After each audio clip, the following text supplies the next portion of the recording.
let's begin first of all, shall we? I mean, I know you've been quite vocal over the weekend about a whole bunch of things, which we'll catch up with, but isn't it ludicrous to discover this morning that the Houses of Parliament have several bars in them, none of which close at 10 p.m, all of which will allow you into them without asking who you are, what you're doing there, and having the NHS app? I think it's bitterly disappointing. You know, I've spent a lot of my career trying to say that actually politicians aren't all bad people. They're not all a bunch of crooks. They actually sometimes go into politics for the very best of reasons.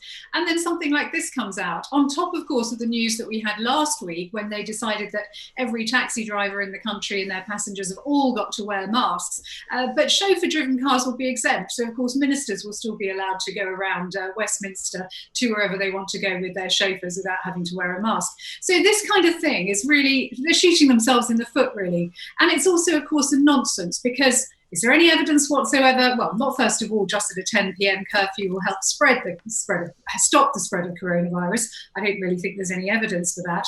But I suspect there's certainly no evidence that MPs drinking in a bar after 10 o'clock are any less likely to catch it either. No, exactly right. But it's very indicative, it seems to me, Suzanne, of the way that this whole pandemic is now being treated. You know, the policy seems to go from one ridiculous extent to another. We hear as well this morning or over the weekend that Sir Patrick Vallance's figure of 50,000 people catching the disease if we don't lock it down was kind of made up and picked out of the air. And the similar idea that this kind of, this projection of theirs was really just put in place to frighten people and to try and make them want to stay home.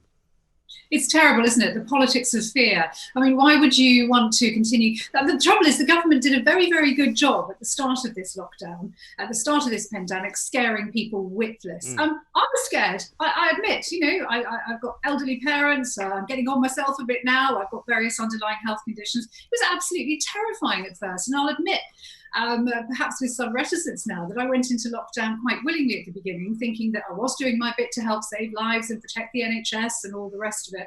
And now, of course, the landscape has shifted very much. And we realise that perhaps certainly for significant sections of the population that this virus isn't nearly as dangerous as we first thought. And yet it's those populations that are being hit hardest. It's the poorest in our country who are losing their jobs as a result of the immense economic fallout. The catastrophes that we've seen students going through this week is really quite shocking. Off to university perhaps for the first time, or returning students paying up front for their accommodation, only to arrive to be told they can't leave their rooms and all their courses are online anyway. I mean, I think that's an absolute scandal. There's no other way for it. I was trying to think this morning, actually, Mike, has there been any point in my lifetime where I felt previously that the government is making, whatever government is under whatever political party, have I ever known a government that is making so many mistakes day in, day out, sometimes several times a day? And I obviously can't think of one, which for someone like me, who actually, was very happy to campaign alongside Boris Johnson on the leaving the EU referendum campaign, is bitterly disappointing. I thought this government was going to be one of the best of my lifetime. And okay, we didn't expect a pandemic, none of us did. But so far, it's shaping up to be one of the worst. No, exactly right. And I think most of us, like you at the beginning, were slightly concerned about the virus for one reason or another. We didn't know much about it. We didn't really understand it. We'd never been through anything like that. And so we were willing to do what they said. And we were willing to believe them when they said they were following the science, But now we learn that the science actually is a bunch of computer models made up by a bunch of bearded blokes at Imperial College who don't seem to know much more about science than I do. They know about modelling. They know about computers. They know about making predictions, but what they don't know about is actual medicine. And it seems to me now that the government has kind of started to take this attitude that they'll just flail about until such time as hopefully they wake up one morning and coronavirus has disappeared. I mean, that seems to be the policy. I have to say, I was always slightly dubious about this phrase, follow the science, because science is so often never uniform. And certainly some of the people in medicine who I know in my kind of immediate circle were questioning the government's response and feeling that they didn't think that the virus was actually quite as dangerous as as the government was trying to make out at the beginning. I think this actually goes back to China. I think what we saw in those days in November, December, and I remember because I had some Chinese friends staying with me at the time, and they were absolutely horrified at what was happening in Shanghai and Wuhan, when people were literally being arrested, locked up, dragged away. And we saw this absolute complete overreaction by the Chinese. And I think we thought, well, if the Chinese are doing it and that's what they're doing, it must be absolutely terrifying, this disease, and we can see it. But I think perhaps what we didn't question enough was, well, is China doing this because this disease really is absolutely terrifying, or is China doing it because it's China? And that's the way authoritarian communist governments work. And I do sometimes wonder, had this virus broken out in Sweden, would our response to it have been very different? And would we have been able to avoid the appalling consequences, both economic, physical, mental, social, of the lockdown measures that we put in place? Because I think it's becoming increasingly clear now that the deaths that we are going to have are going to be more deaths not of coronavirus, but because of the response that we. Well, I mean, I was talking last week, Suzanne, of how, and I think these figures are available for everyone to see, that in August, coronavirus was not even amongst the top 10 reasons for death in this country, or indeed around the world. And so, generally speaking, in the world, 1 million people die every single day of the week, right? Now, 1 million people have died of coronavirus. People will say, oh, well, yeah, but that's because it hasn't run its course yet. But it's actually, although, as everybody has to say, every death is a tragedy, yes, but 1 million people dying in a world full of, 6 or 7 billion is not a very big number, I'm afraid. I don't think COVID has ever really been anywhere near. If you look at the global health statistics, I don't think COVID has ever been anywhere near the top of that list. And I think this is one thing that I also feel very uncomfortable about. We seem to be quite happy to let millions of people die every day because of drought, because of disease, because of poverty around the world, because of malaria, because of all sorts of infectious, horrible, nasty and infectious diseases. And yet COVID comes along, which is suddenly affecting a wealthy Western countries. And those deaths are somehow far more important. And I every death. And I know people that I know one person that's died of COVID. I know 5 other people who've died as a consequence of COVID, but not of it. I know people who've had COVID badly, and some who had no symptoms whatsoever. So it's a very, very mixed bag. And this is all appalling. But I think there is something really quite terrifying about a nation that we have become now, and I see it on my Twitter feed all the time, Mike, as I'm sure you do, people calling me selfish for wanting the world to get back to normal and for wanting the economy to get back to normal.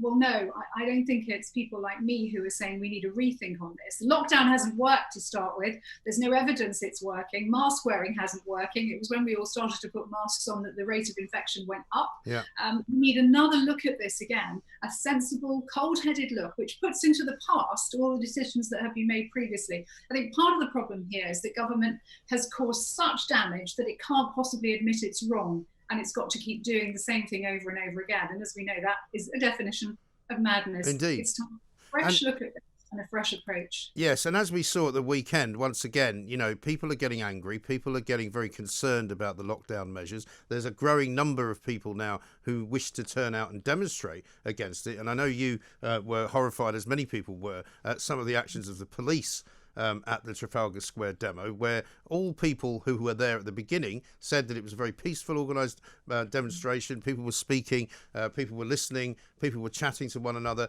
I'm sure there were 1 or 2 elements there who were perhaps troublemakers looking for trouble with the police, because there always are. But the police tactics did seem a bit over the top. Completely. I don't know if people watching and listening have seen that awful video of a quite elderly lady, I think she was 70, literally being punched in the stomach and pushed to the ground by the police. That's just unforgivable. There's no excuse for that. When we think too about the way in which the police behaved at the Black Lives Matter protests, at the Extinction Rebellion protests, on the Black Lives Matter, the crowd was increasingly hostile. They were lobbing sticks and stones at the police. You could see the violence. And what did the police do? They went down on one knee. The Extinction Rebellion, we know their tactics are very much civil disobedience and criminal damage. The police just stood aside. And yet here's an elderly 70-year-old woman protesting peacefully, standing on a chair. They drag her down off the chair, punch her in the stomach and push her to the floor. I mean, we cannot have this kind of 2-tier policing. And I can only assume it's Sadiq Khan, the Mayor of London, who is obviously authorising these very, very strong-armed and completely over-the-top violent responses by the police to one set of protests, and yet when you've got actual violent protests, he's clearly suggesting the police should stand by and do nothing.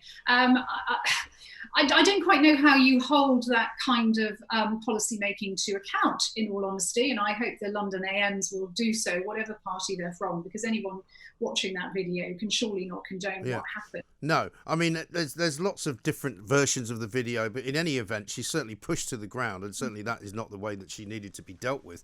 But Sadiq Khan is calling for people on the day to leave London, to get out of the demonstration on the grounds that they're no longer doing it in a safe manner. Well, I mean, I'm sorry, I didn't see anybody at the Black Lives Matter march behaving differently in terms of being further away from one another, in terms of socially distancing from one another. You know, they were all doing the same thing that all people do when they mass gather in a place like Trafalgar Square. So you're quite right that he has two completely separate ways of operating here. And not only that, he actually praised the Black Lives Matter marches.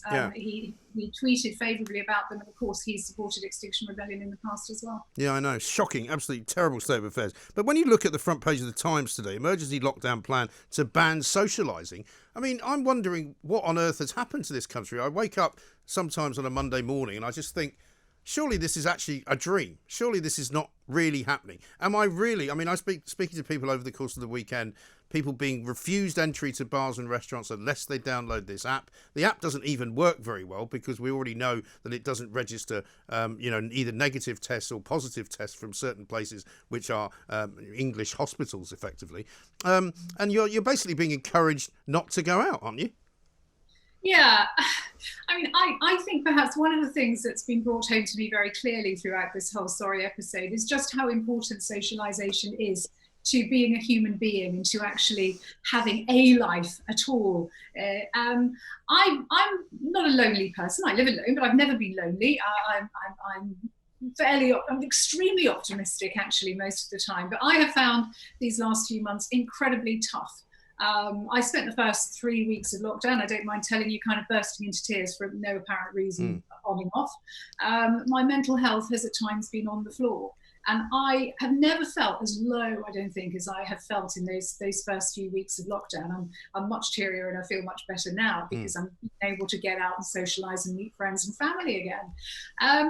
Zoom, as fantastic as it's been, and the telephone just don't cut. It really doesn't, does it? I mean, I remember those days as well when I was stuck in London. I didn't go and see my children because, they weren't in London and I didn't want to take whatever I had with me to their house. But in the end, there's only so many, sort of house party calls you can make. And I mean, in the end, I actually was quite happy not to talk to anyone at all because it was getting ridiculous, Yeah, I actually, in a sense, it came that meetings like the one that we're having now actually reinforced the problem rather than actually being a solution, I think. In terms of your mental health. And we had business leaders today, some of the most wealthy, high-powered business leaders have been taking part in a survey today that's been reported by Bupa, and I think the overwhelming majority of them have had some kind of mental health problem during that time. So even those who are ostensibly healthy, wealthy, wise, the most successful in our country are really struggling. And there is a limit to which I think we can survive without that essential human contact, which, as I say, I personally don't really think I ever fully appreciated before because I'm very, very independent. But my goodness, I realise actually now it's very easy to be independent when you've got the option not to be independent as well. I think that's what's most frustrating about all of this. I mean, I was sitting around at the weekend talking to friends about this, that it's not so much that you absolutely must go on holiday or you absolutely must go out for dinner, but it's the fact that you now sort of can't that drives you mad, isn't it? It is. That's exactly it, Mike. You've hit the nail on the head. Now, one final question for you, Suzanne. Big week this week for Boris Johnson because on Wednesday, a vote in Parliament on the further sort of powers that the government wants to put on us and the further restrictions it wants to put on us. Do you think there's a chance that the government might lose this vote? Well, I hope so. I can remember Steve Baker in particular when the Coronavirus Act was passed, almost in tears in Parliament, saying, I'm somebody who believes in liberty and freedom. It's with a very heavy heart that I give the government this power and this responsibility. But it has become increasingly clear, I'm afraid, over the past few months that the government is abusing its powers.